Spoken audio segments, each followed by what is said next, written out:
So today we will be finding the formula for f of x for the graph shown.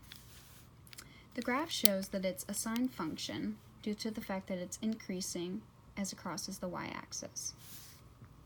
First, we're going to find the average value because that's at the center of the slope.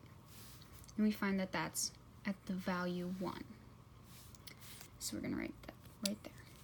And then you can find the amplitude next, the easiest, because you want to go at the center or at your max value and count how many or how much it stretches from this average value.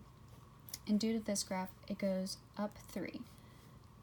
And then you want to find your period, and you can find that by looking at your average value and going one full cycle to the next, and then looking at your x values, and that comes out to 4.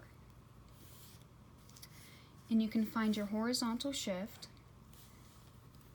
but this one doesn't have one, but if it did, it would, instead of it being on the y-axis, it would maybe be on the 1, and then you'd do 1 in the c.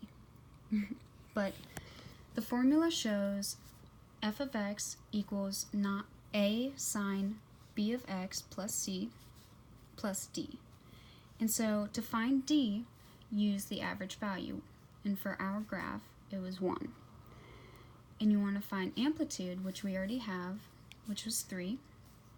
And then for b, you want to do 2 pi over your period. And that came out to pi over 2.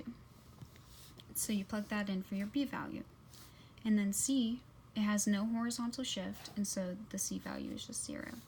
And so your formula comes out to f of x equals 3 sine pi over 2 x plus 0 plus 1.